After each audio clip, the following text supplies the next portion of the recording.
Thank you very much. What a great group this is. You have to see outside. It's going wild outside with a lot of love for all of us, I guess.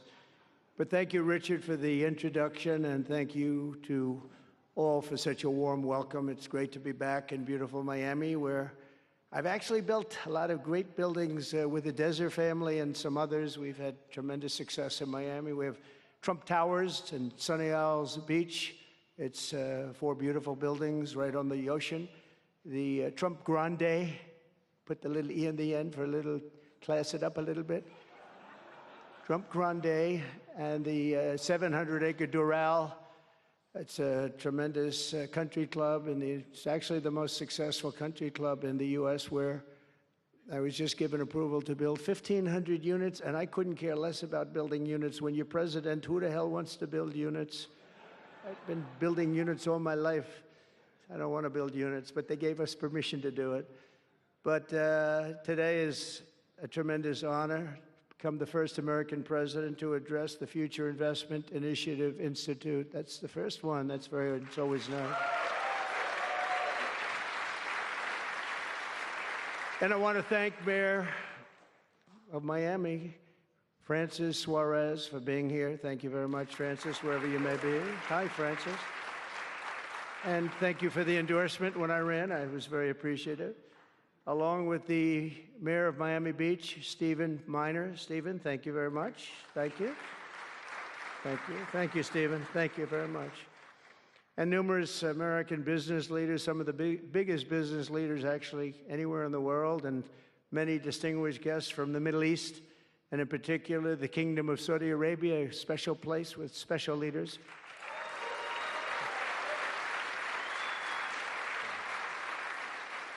And including FII Institute Chairman and Governor of the Public Investment Fund, which is a seriously big fund.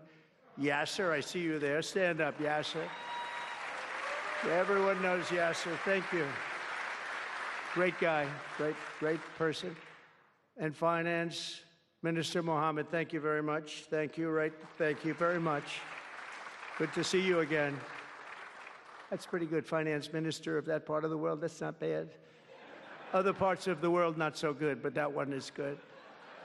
And many other senior government leaders. I also want to recognize the Kingdom's ambassador to the United States, Her Royal Highness Princess Rima. Ooh, very popular. Very popular. Wow, that's very nice. Sitting next to Elon. Wow, you couldn't do better than that, huh? As well as my own special envoy to the Middle East, who's really done a fantastic job, Steve Witkoff. Thank you, Steve. He's been busy. And Michael Waltz is here. Where is Michael? Michael's been so busy. They've been going back and forth and back, and a woman who is just voted the most powerful woman anywhere in the world. No, I'm going to go with Princess Rima, but she was voted the most powerful woman anywhere in the world, Susie Wiles. Thank you. Thank you. Most powerful woman. That's pretty good. We have to talk to you about that, Susie. It's pretty good. And also, we all know Jared Kushner, a very special guy. Thank you, Jared. Thank you, Jared. And Elon Musk. He's been making a little news lately, hasn't he, though? Very positive news. Stand up, Elon. He's a great guy.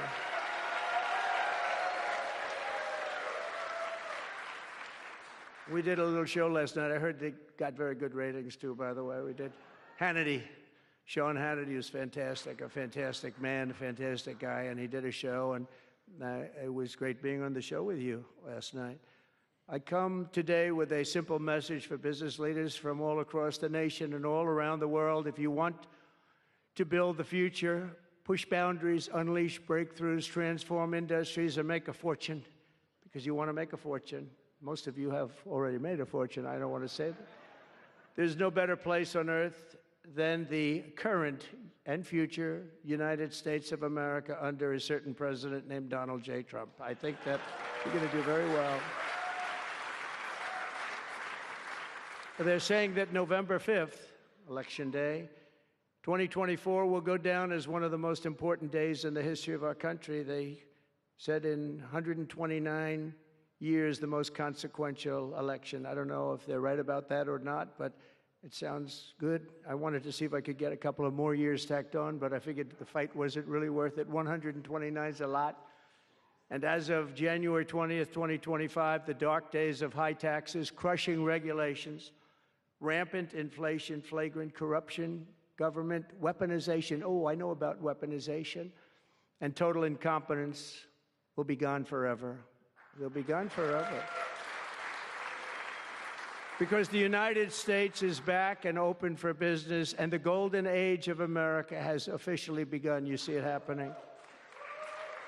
Since my election, America's economic engines have come roaring back to life in just a very short period of time. Think of it, from November 5th, the progress that's been made has been amazing. The NASDAQ is up nearly 10% in just a few months, and that's a lot. The Dow Jones Industrial Average is up 2,200 points, and Bitcoin has set multiple all-time record highs because everyone knows that I'm committed to making America the crypto capital. We want to stay at the forefront of everything, and one of them is crypto, and Miami seems to be the center of the action, come to think of it, and maybe it'll stay there. Business optimism skyrocketed 42 points. Think of that in a single month, the most in history by far. That's the biggest increase in history by not even close. The ISM index of manufacturing activity surged into positive territory for the first time in many years. Amazing. And it was just announced, this is an interesting one, I didn't realize it was that bad for so long, but it was just announced by one of the nation's most historically accurate and respected pollsters, Rasmussen, that the number of Americans who believe our country is on the right track now exceeds those who think it's heading in the wrong direction for the first time in 20 years. Can you believe that? 20 years. And this is really a seismic 27-point swing from just before the election. Nobody's ever seen anything like that one, yes, sir. I want to tell you, that's a big one. The best and most successful business leaders on earth are now racing to invest in the United States. Since November, DeMac has announced plans to invest $40 billion in the U.S., creating at least 10,000 jobs. SoftBank has announced investments of between $100 and $200 billion, creating at least 100,000 American jobs. Oracle and OpenAI and SoftBank are now collectively committing $500 billion to keep the United States on the cutting edge of artificial intelligence, and so many more. I mean, so many companies that want to come to the White House and have a little news conference all the time. I said, why don't you just announce it? But they want to come, and I'll do that. I don't mind doing that. I say anytime they want to go 10 billion or more, I'm there. 10 billion or more. But on his recent visit to the White House, the Prime Minister of Japan announced he anticipates Japanese investment in the United States of well over $1 trillion, and we're working on an Alaska pipeline already, which is the closest point to Asia. And as you know, the ANWR, which we've started, Ronald Reagan couldn't get it approved. Nobody could get it approved for so many years. Couldn't get it approved. I got it approved. Actually, I got it approved twice. I got it approved, and Biden ended it. That was a shocker, but we just got it approved again. And we're going to be, it's probably the largest deposit maybe anywhere in the world, just by itself. It's, they say, of similar size to Saudi Arabia, so we hope that's correct. But all of this is only happening because of the world-changing results of the 2024 election. We won the House. We won the Senate, the White House, and the Electoral College, and the popular vote in a landslide. We also won all 7 swing states, and all 50 states shifted in the Republican direction for the first time ever. So every state, every single state of the 50 states shifted Republican. It's never happened before. Either way, it's never happened. And 85% of counties voted for Trump. Think of that. So you have 2,600 counties versus 525. 2,600. Think of that. That's why when you look at the election map after it was all done, the certified map, the whole thing was red. 2,600 versus 500.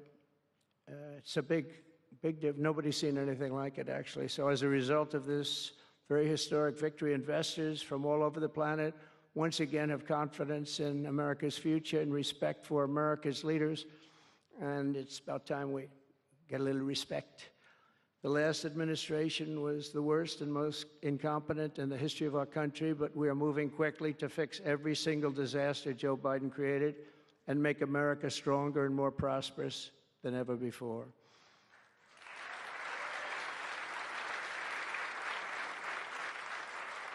Our first and most urgent mission is to remove the criminals that Biden allowed into our country with the ridiculous and very dangerous open borders policy. They came from all over the world.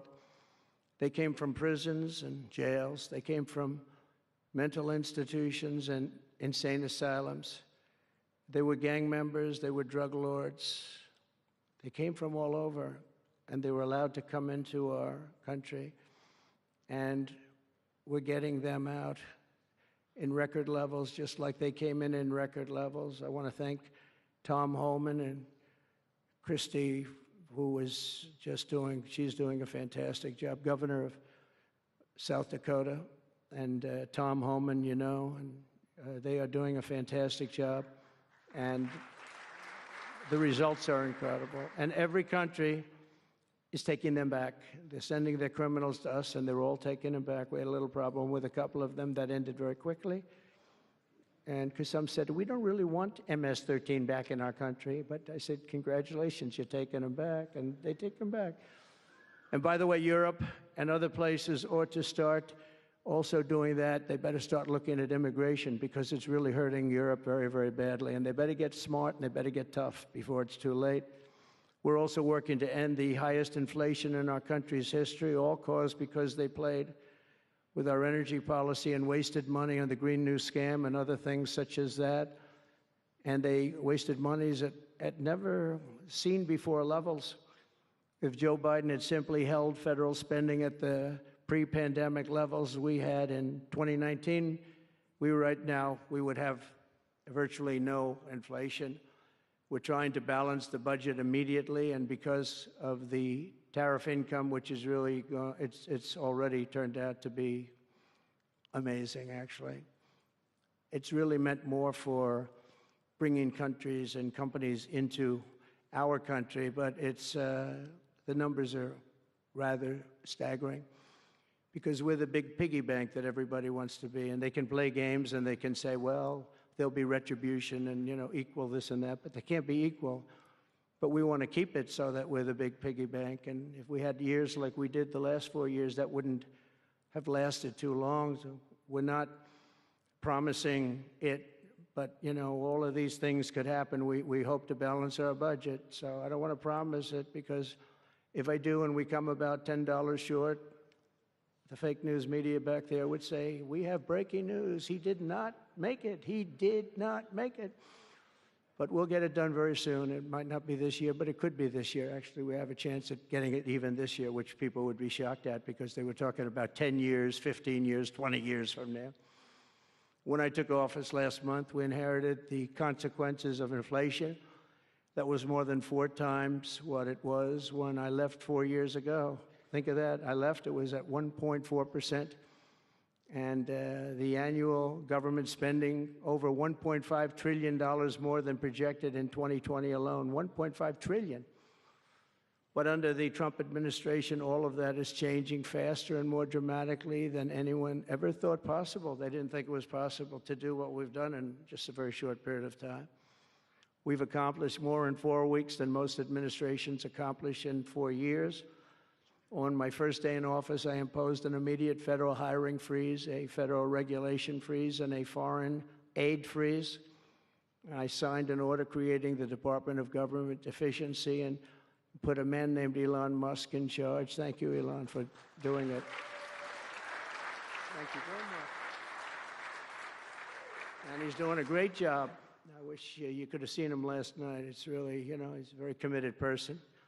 He's a very serious person. and these are very high IQ people. You know, I like high IQ people. Not all have to be, but, you know, it'd be nice to have some people up there that he's a seriously high IQ individual. Now, he's got his faults also, I will tell you that. But not too many of them, which is now really waging war on government waste, fraud, and abuse. And they're curbing inflation and saving taxpayers billions and billions of dollars every single day. And there's even under consideration a new concept where we give 20% of the Doge savings to American citizens and 20% goes to paying down debt, because the numbers are incredible, Elon.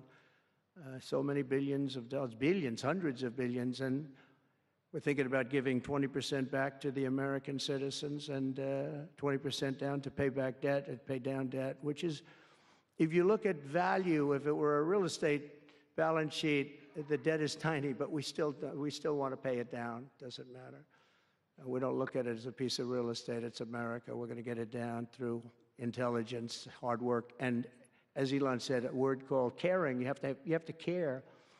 By doing this, Americans will tell us where there's waste. They'll be reporting it themselves. They participate in the process of saving money. So many of the men and women in this room, as an example, they pay tremendous amounts of taxes. And here are just a few examples of where your money was going before I came along. These are just some of the, just taken at random. Oh, there are much worse examples than this. I was just looking at them before the speech, and I can tell you they were much worse. And there are some that are horrible, but I don't want to really say them because they're very, very embarrassing to people. Very, very embarrassing. And they're really something, but you'll be seeing it and you will be reading about it. But just some taken at random: $2 million for sex change operations in Guatemala, $20 million for Sesame Street performances in Iraq. $20 million, that's a lot of money. You know, I know what it costs to do those things. You get a cast over for $50,000, give them a couple of bucks tip, and that's it. Not 20 million. 20 million, that's Gone with the Wind on steroids. $101 million for 29 diversity, equity, and inclusion contracts at the Department of Education. Wow. And we've canceled all of these, saved all of this money. And again, this is just a small sample. This could go on. I could read them all day. $520 million for a consultant. I want to know, who is that consultant? To do ESG, that's environmental, social, and governance investments in Africa. $25 million to promote biodiversity, conservation, and illicit livelihoods by developing socially responsible behavior in Colombia. $40 million to improve the social and economic inclusion of sedentary migrants. Nobody knows what that even means. None of this stuff, everyone's trying to figure out, what the hell does it all mean? $42 million for social and behavior changes in Uganda. 40 million's a lot of newspaper ads in Uganda. $70 million for research of evidence-based solutions for development challenges. $10 million for Mozambique medical male circumcision. What does that mean? $2.3 million for strengthening independent voices in Cambodia. $14 million for improving public procurement in Serbia. $486 million to the Consortium for Elections and Political Process Strengthening, including $22 million for inclusive, participatory political process in Moldova, and $21 million for voter turnout in India. What do we need to spend $21 million for voter turnout in India? Wow, $21 million. I guess they were trying to get somebody else elected. Wow, we ought to tell the Indian government, because when we hear that Russia spent about $2 in our country, it was a big deal, right? They took some internet ads for $2,000. This is a total breakthrough. $21 million for India elections, $29 million to strengthen the political landscape in Bangladesh, $20 million for fiscal federalism, and $19 million in addition to the $21 million for biodiversity conversion in Nepal, $1.5 million for voter confidence in Liberia. We need voter confidence, too, when you read this list. $14 million for social cohesion in Mali, $2.5 million for inclusive democracies in South Africa, $47 million for improving learning outcomes in Asia. Asia's doing very well. We don't need to give them money. And in another program, $50 million plus another $50 million for condoms for Hamas. You know about that? $100 million for condoms. Condoms. Does everybody know what a condom is? For Hamas, $100 million. And these are just some. I could read this list all day long. I just don't want to bore you. But these are just some, and not nearly as bad as others. And some are just, I just don't want to say them because they're too incendiary. We're also finding tremendous abuse, waste, and fraud in Social Security. Social Security is, what's happening there is going to be one of the great potential scandals in history. On the program, there are over 4.7 million Social Security numbers from people from 100 years old to 109. Think of that. Now, over 100, there aren't a lot of people that make it. Hopefully, most of the people in this room will make it, but historically, you don't have thousands and thousands of people. But listen to this, 3.6 million people are on Social Security rolls from the age of 110 years old to 119. Do you think there are really that many? Those people are seriously old. But it gets worse. 3.47 million people are on Social Security from the age of 120 years old to 129 years old. 3.9 million people are on the age of Social Security from 130 years old to 139 years old. Now, the all-time record, I heard, is a woman who was 127 years old. That's the record. A woman from a certain country where they have actually people that live pretty long, actually. And she was 127 years old. That's pretty old. But we're topping her by millions of people. 3.5 million people from the age 140 to 149 years old. 1.3 million people are on Social Security from the age 150 to 159. And over 130,000 people are on Social Security over the age of 160 years old, okay? Including 1,039 people, think of it, over 1,000 people between the ages of 220 to 229. And one person between the age of 240 years old to 249. And the record topper, there is one person on Social Security who's 360 years old, which is approximately 110 years older than our country.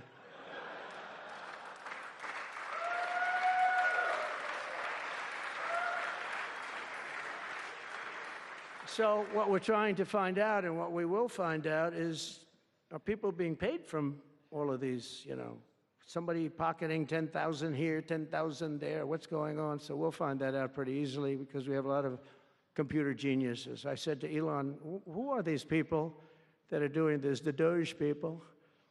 I said, who are they? Where do they come from? He said, well, number one, they love our country. Number two, they're really genius at computers. So nobody's going to fool them. When they go in, they see some bureaucrat that's scamming the country, and they try and talk about, you know, certain computer language. These people say, no, it doesn't work that way. These are people that have a natural ability as you know, brilliant computer people. It was very interesting when he told me that. I said, that's what you need today. But all of these scams have now been terminated. In addition, over the past month, we have effectively eliminated the U.S. Agency for International Development, which was funding much of this lunacy. We virtually shut down the out-of-control CFPB, escorting radical left bureaucrats out of the building and locking the doors behind them. What they were doing was so terrible. Where they were spending the money was so terrible. What we haven't looked at yet, but will be, is does the money come back to them? Because nobody can be stupid like that. And they're not stupid. They're smart, actually. And, why are they doing that? Does money come back to them? So we'll figure that out pretty easily, I think, and quickly. But I've ended all of the so-called diversity, equity, and inclusion programs across the entire federal government and private sector, and notified every single government DEI officer that their jobs have been deleted. They're all deleted.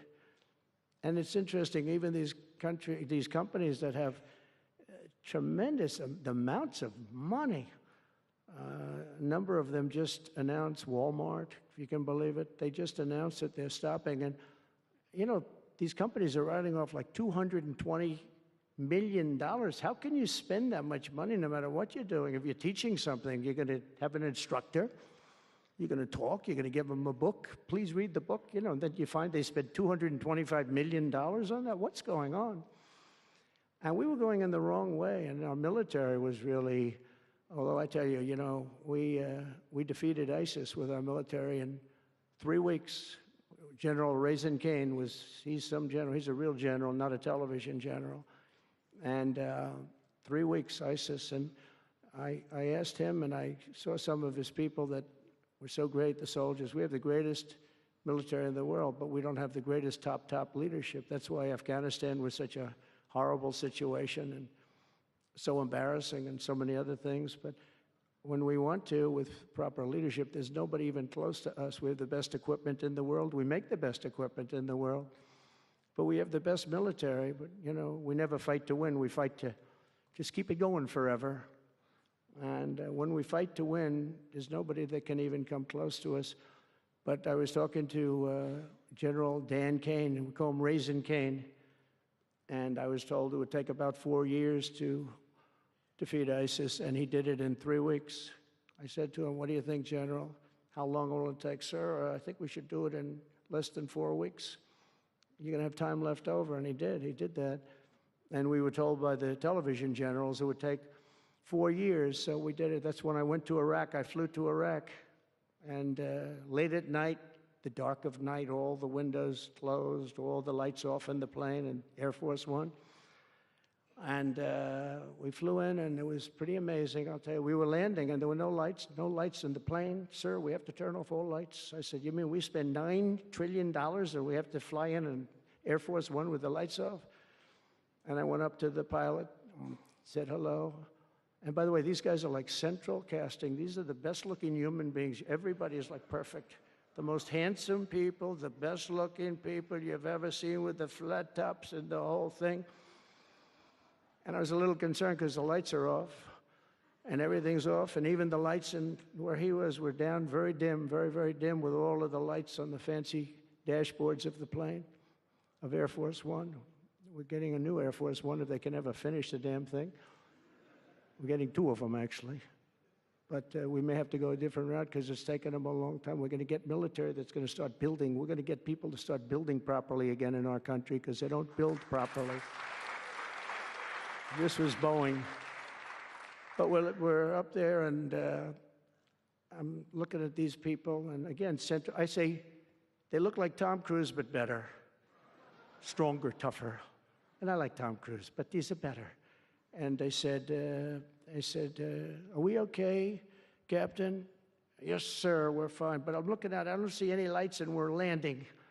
And I'm used to that. I like to sit with the pilots a lot and respect the pilots greatly.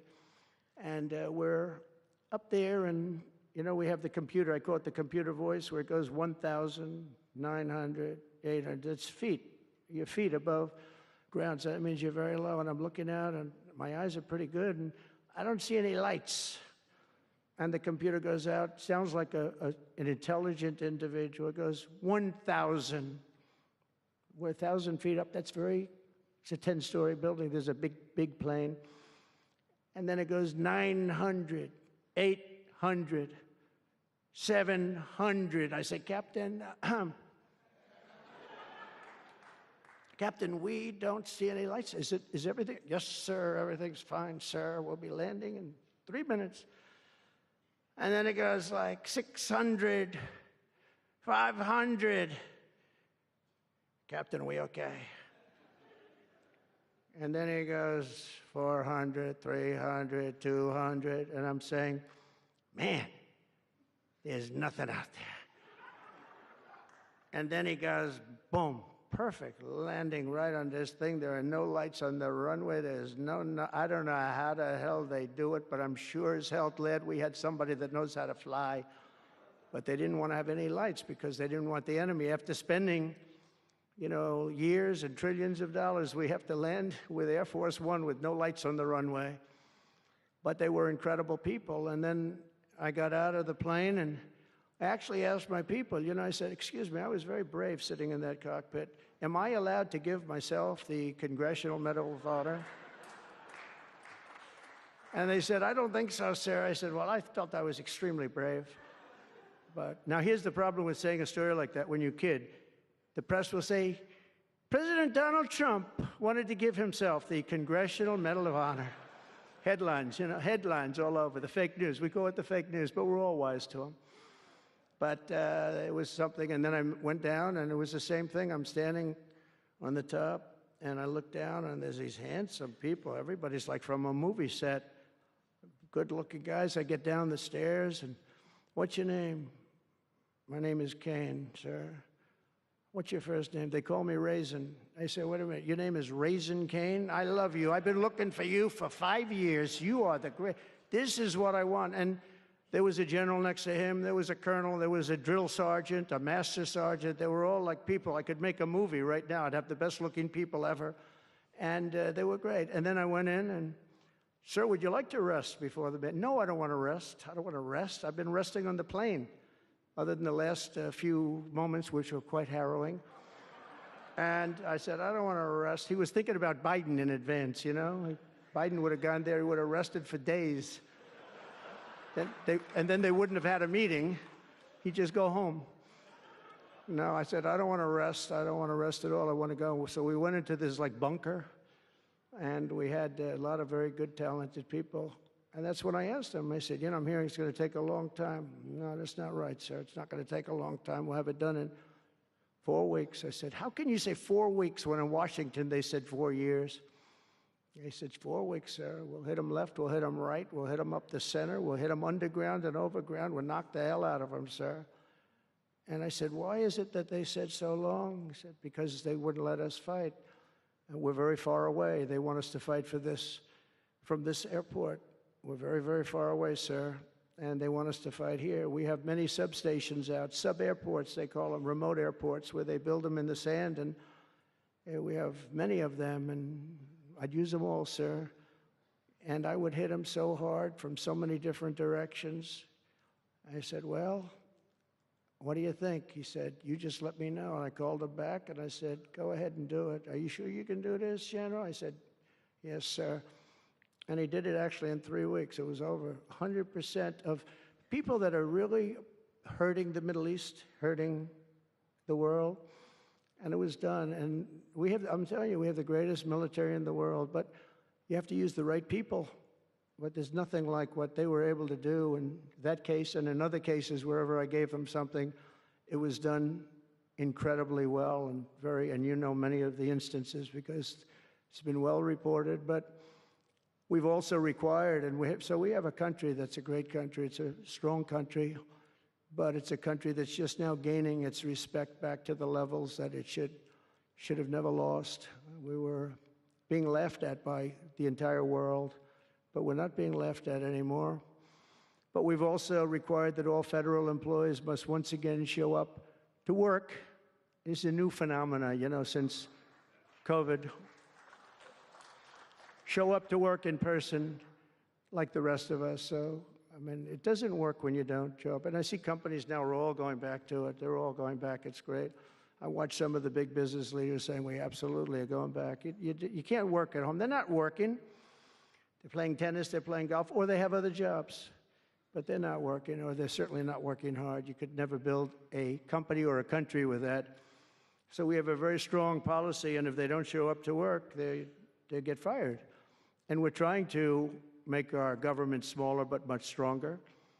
and we have tremendous bureaucracy, but it's happening. A lot of people are leaving, and in some cases leaving with pretty good offers. You know, you're paid 7 or 8 months and go out, find a job. But some of these people had jobs. They were actually working for us, but they also had other jobs. And those people, in theory, they have problems. I don't know if we're going to do anything about that. So we have other things to do, but they were working other jobs instead of working for us. So they were staying home working, but they were working other jobs, getting paid a lot of money, perhaps. We offered deferred resignation buyouts to all federal workers, resulting in more than 75,000 bureaucrats voluntarily surrendering their taxpayer-funded jobs. A lot of them are leaving because they don't want to be caught having the second job. Some are leaving because they didn't want to be in government any longer. And some are leaving because they didn't want to show up to work. They wanted to work outside of an office. And that's never going to work for anybody, including companies. Companies ought to get smart. You watch these companies where they do that. They start going bad. Nobody knows what's wrong with this company. Well, try getting the people back into the office where they can be cohesive and together. In less than a single month, the Department of Government Efficiency has already saved over this is just a short period of time, $55 billion. And we're just getting started. That's nothing compared to the numbers that you're talking about, right? We're ending trillions of dollars in waste, and it'll mean much lower inflation, lower interest rates, lower payments on mortgages, credit cards, car loans, and much higher stock markets. I think the stock market's going to be great. In other words, we will rapidly grow our economy by dramatically shrinking the federal government, and we have to do it. I'm also taking fast action to end the radical left's nation-wrecking crusade against oil and natural gas. Over the past 4 years, the Biden administration cut the number of new oil leases and gas leases by 95%. They slowed new pipeline. I mean, look at Dakota Access, they wanted that one knocked out. The Keystone Pipeline, they wanted that one knocked out. They ended the Keystone. We got the Dakota Access done, but it wasn't easy after they tried to stop it. They slowed new oil and gas pipeline construction to virtually a halt. They shut down 38% of active oil and gas rigs in the United States, but they love the wind turbines. They go round and round and round, and if the wind doesn't blow, they got problems. They kill all the birds. They ruin the sight lines. They ruin the plains and the beautiful areas of our country, including the oceans, the lakes. They closed more than 50 power plants, all causing energy prices to skyrocket. You saw that happen. That's what caused inflation, pretty easy. These policies were so destructive that despite draining nearly 40% of U.S. strategic petroleum reserve meant for emergencies, it was meant for emergencies. It wasn't meant for getting a price of gasoline down so that you can win an election. It didn't work for winning the election. Actually, there's so many people that are driving that it's a very small number. It just had a very small effect, but in the meantime, it takes it down. We'll fill it up fast, but it's at the lowest level. When we made the transition, it was at the lowest level in history ever recorded. It's the lowest level. Nobody's ever seen it that way. They put it all out because they thought they could keep gasoline prices down a little bit, just go past the election, and after that, they didn't care. And it didn't work because they didn't get elected. I got elected. But the price of gasoline still rose over 35%, and in some cases, at some periods, it was 100% and 125% during certain periods of time. Under the Trump administration, we have implemented a very different plan. You probably heard of it. It's called Drill, Baby, Drill. And we're doing it. The world runs on low-cost energy, and energy-producing nations like us have nothing to apologize for. We have more energy than any other nation in the world, and we're going to use it. And we're going to use it on AI plants. I was telling some of the people that came in that, they're very interested. Everybody's talking about AI. I hope you're right. I don't know. Who knows? But Elon, are they right? Are they right in going they are all in for AI? But the problem is, to do it, just in our country, you need twice the electricity just to open up and be the top of AI. You need twice the electricity that we have right now in the entire country. If you take all of the electricity, you need more than twice. You need double what we have right now just to fuel this new industry that's growing. I was amazed when I heard that number. And they all said, how can we do this? Because, you know, in China and various other places, you can probably get it with the shake of a hand.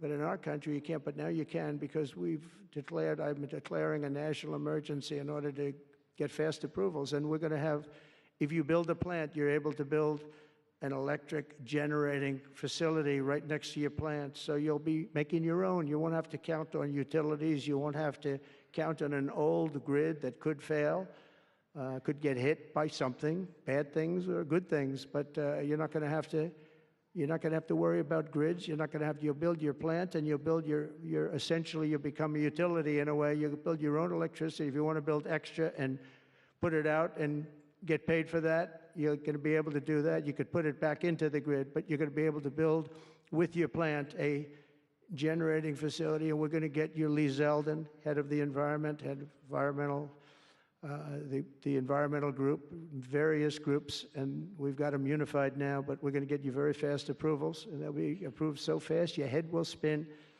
And we're going to get that whole industry started, and we're going to be the head of it. We're leading right now. We have the greatest brain power. We're leading right now, and I expect that we're going to be leading by a lot, but we're going to get you the energy very, very quickly. That would be the one thing that everybody was concerned. How do we have that much electricity when Los Angeles has blackouts and brownouts right now? And there's a lack of electricity, but we're going to get it at levels never seen before. I ended the ridiculous Green New Scam, halting tens of billions of dollars of wasteful deficit spending. And I withdrew the United States from the unfair, one-sided Paris Climate Accord, and I ended Joe Biden's insane electric vehicle mandate because it was just insane. I repealed the last, and by the way, if you want to buy an electric car, it's great. If you want to buy a gasoline-driven car or a hybrid, it's great. Whatever the thing happens to be. I heard hydrogen's hot. The problem is when it's not, you're in deep trouble, because when that sucker blows up, they don't find the body. So that's one that I said, you know what, let's take a pass on that one. They said it's good, but when it's bad, it's really bad. You find the bodies on trees, on the side of a tree. I said, I think we'll pass on that one, right? We're not going to want that one. But you never know. Maybe someday it'll be good, but it doesn't sound like it's off to a good start. I repealed the last administration's very destructive natural gas export ban. And last week we approved our first new liquefied natural gas export license. And we have literally hundreds of people that want to export. I recently met with the Japanese Prime Minister, Shiba, to discuss large increases in American oil and gas exports. They want it so badly. They said we went to the Biden administration, they wouldn't sell it. They wouldn't sell it. Nobody knows why. Biden didn't know why either. They asked him, I don't know. They did, oh, I didn't know that. But we're going to sell it. And the new project in Alaska is going to feed all of Asia. We're going to take care of all of Asia. We have so much oil and gas, like very few people, like very few countries have, like really actually no country has. I also met with Prime Minister Modi of India, who wants to greatly expand India's purchase of American energy, and my administration has also launched the most aggressive deregulation program of any nation in history. Under my executive order, for every one new regulation added, 10 old regulations have to be eliminated. And you know, in our first term, which was actually an incredible success, we had the greatest economy in history until COVID, and even after that, we did great. The stock market was higher. If you think of it, it was higher after the fact. After we went through that whole thing, it was higher than it was just prior to COVID coming in, which is a pretty amazing thing. But we did a great job on that, but it was a terrible thing for the world. The whole world suffered. It suffered terribly, including China, including other countries. It was a terrible period of time. But despite that, we did well. But we had the greatest economy in the history of our country. And I think this time we're going to do even better. We were artificially hurt by COVID. We had to focus on that instead of focusing on, but just prior to COVID coming in, there's never been anything like what we did, what we achieved.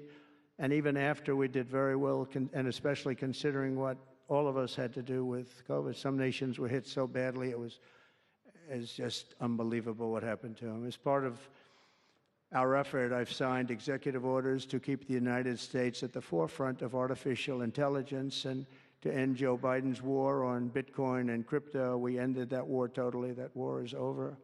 They were very hostile toward them until the very end, just because there's so many people on Bitcoin and crypto that just before the end, the SEC came out and they were being very nice. I was so nice to people because so many people were being indicted for no reason whatsoever.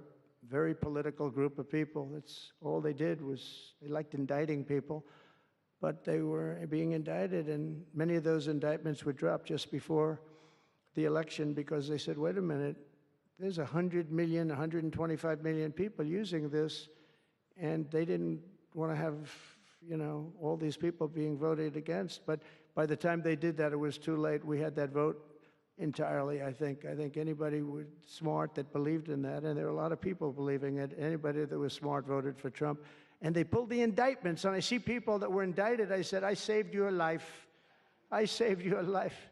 Because if they thought that, they actually thought that I was doing it, they said, why is Trump doing it? Is he doing it for political reasons? I don't do anything for political reasons. I do what's right. I want to be in the forefront of every industry. So I'll be working with the Republican Congress to pass the largest tax cuts in American history.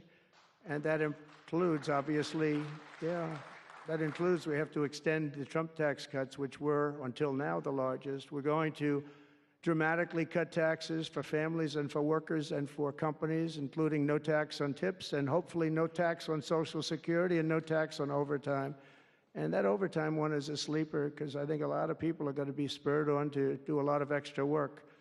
When they hear that, it's a lot of companies really like it and a lot of people really like it. The new Trump tax cuts will also include 100% expensing for new factory construction in the United States and anything else that you're going to buy with capital. If you buy something that is going to be good for our country, we're going to let you expense it, 1 year expense. And I did that the first time, and everybody was saying, can you go back to that? Now you still get, I guess, 40% or whatever, but it, you know, pares down. But we're going to bring that right up to the top level. I think that had a lot to do with the success that I had during my first term. And we'll substantially cut taxes for all domestic producers of oil and gas and just about everything else that they produce.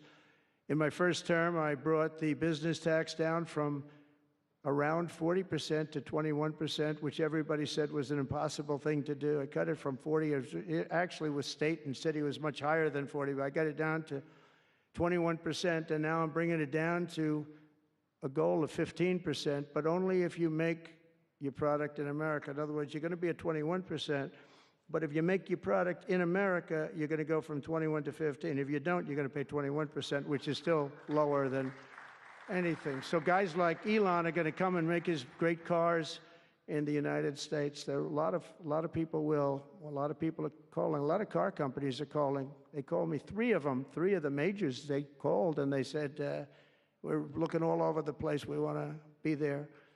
I'm going to be announcing tariffs on cars and semiconductors and chips and pharmaceuticals, drugs and pharmaceuticals and lumber probably and some other things over the next month or sooner.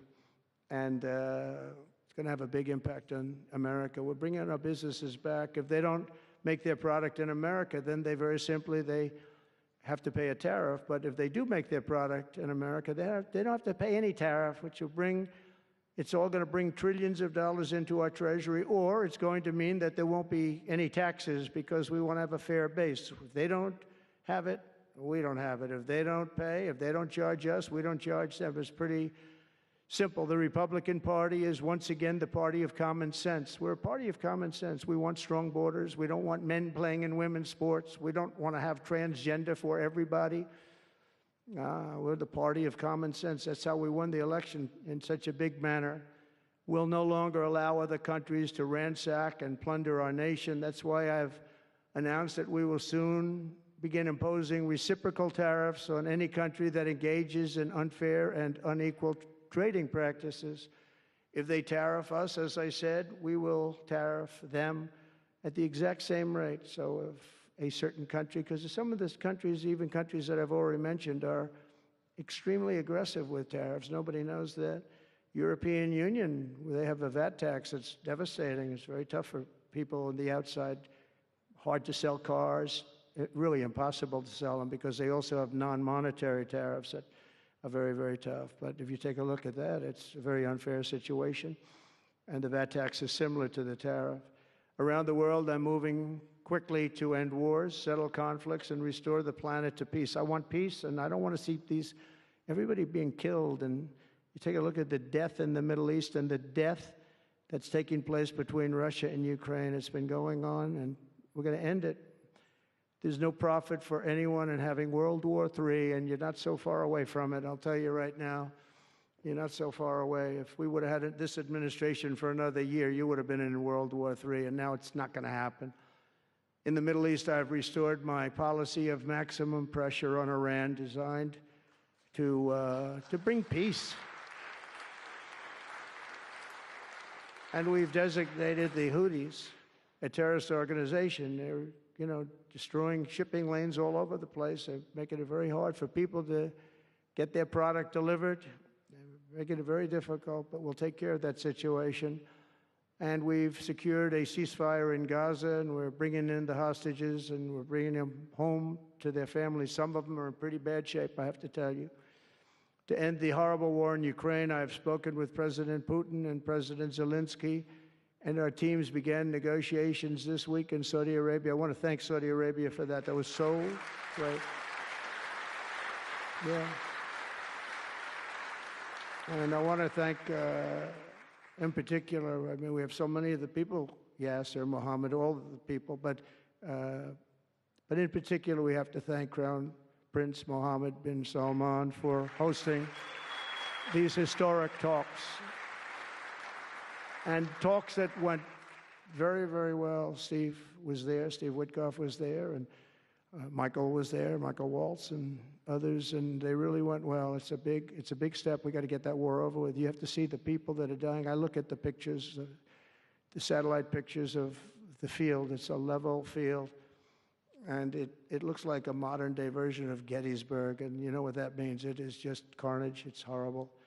And, it's not American soldiers. It's not even soldiers from the Middle East in the case of Ukraine, Russia, but it's people, it's young people from Russia and Ukraine mostly that are just being decimated. It's flat fields, and a bullet goes, and a bullet only stops when it hits somebody. And the level of people being killed in that battle, soldiers, young soldiers, in some cases old soldiers, because they're running out of people. They're running out of soldiers, in one case. But think of it, a modestly successful comedian, President Zelensky, talked the United States of America into spending $350 billion to go into a war that basically couldn't be won, that never had to start and never would have started if I was president, not even a chance. And it didn't start for 4 years, never would have started. But a war that he, without the U.S. and Trump, will never be able to settle. They'll never settle that war without our involvement. That's why they did such a great job this weekend. That's why Saudi Arabia did such a great job this weekend in hosting. The United States has spent $200 billion more than Europe, and Europe's money is guaranteed. They get their money back. It's a form of a loan. Nobody knows that. I know that. I said, why isn't somebody saying, we do it the same way? And we spent much more money. We have to equalize. But while the United States gets nothing back, so they get their money back. It's a loan. We just give our money. And we had a deal based on rare earth and things, but they broke that deal. But they broke it 2 days ago. We had a deal because I said, we're spending $350 billion, and Europe gets their money back in the form of a loan, and we don't. We're just giving the money hand over fist. That's the Biden administration for you. But they're no longer dealing with the same United States as they were dealing with a few months ago. Why didn't crooked Joe Biden demand equalization, and that this war is far more important to Europe than it is to us, and that there's a very big, beautiful ocean, a separation? This is, we're helping Europe. We're trying to help Europe. On top of this, Zelensky admits that half of the money that we sent them is missing. They don't know where the money is. He said, well, we don't know where half of it is. That's great, wonderful. He refuses to have elections, is low in the real Ukrainian polls. I mean, how can you be high with every city is being demolished? It's hard to be high. Somebody said, oh, no, his polls are good. Give me a break. Every city is being demolished. They look like a demolition site, every single one of them. And the only thing he was really good at was playing Joe Biden like a fiddle. He played him like a fiddle. That's an expression we use, Yasser, to say that he's pretty easy, pretty easy. A dictator without elections. Zelensky better move fast or he's not going to have a country left. Got to move fast because that war is going in the wrong direction. In the meantime, we're successfully negotiating an end to the war with Russia, something I'll admit that only Trump is going to be able to do in the Trump administration. We're going to be able to do it. I think Putin even admitted that. Biden never tried. Europe has failed to bring peace, and Zelensky probably wants to, maybe he wants to keep the gravy train going. I don't know what's the problem, but he hasn't been able. He's very upset that he wasn't invited. He could have come if he wanted to, but that he wasn't invited to Saudi Arabia. But he's been working for 3 years. There's never been even meetings or phone calls to stop this war. It's a horrible thing. I figure Russia's lost 900,000 soldiers. I think that Ukraine's lost probably 700,000. And it's a terrible thing. You'll see bodies and body parts all over the field, all over. We see them very accurately through satellites. I love Ukraine, but Zelensky has done a terrible job. His country is shattered, and millions of people have unnecessarily died. And you can't bring a war to an end if you don't talk to both sides. You got to talk. They haven't been talking for 3 years. So we hope to see a ceasefire soon and to reestablish stability in Europe and the Middle East. But thank you very much. And as I've said before, it's my hope that my greatest legacy will be as a peacemaker and a unifier. That would be a great legacy. So in conclusion, the golden age of America is upon us, and I'm inviting everyone here today and every citizen across our land to take part in the most extraordinary period of peace, prosperity, growth, innovation, wealth creation, and expansion the world has ever seen.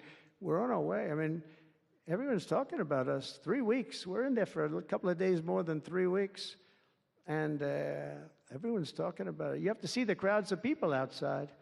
It's pretty amazing what's happening. We're on the verge of soaring markets, surging incomes, booming production, groundbreaking technologies, thrilling discoveries, and a quantum leap in the quality of life. Absolutely a quantum leap. One day, very soon, our country will have the greatest economy in the history of the world because we once again have a president who puts America first, and we put America first, and your country should put your country first. But in the end, we want America first, and when it's all beautiful, which it's going to be pretty soon, we want to help other countries, and you want to help other countries. But, you know, I tell your leaders, and some of the leaders are in this room right now, you got to put your country first. Whether it's Saudi Arabia, whether it's something else, you got to put your country first. But we're going to have plenty left over to help others also. As long as you invest in America, build in America, and hire in America, that means that I'm fighting for you. I am fighting very hard for you.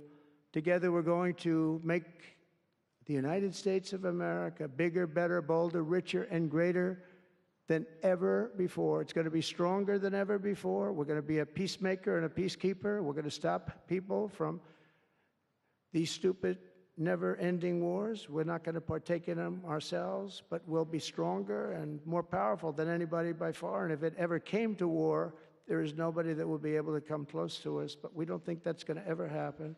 So I want to thank you all very much. It's a great honor to be here. And I think somebody said they're going to ask questions.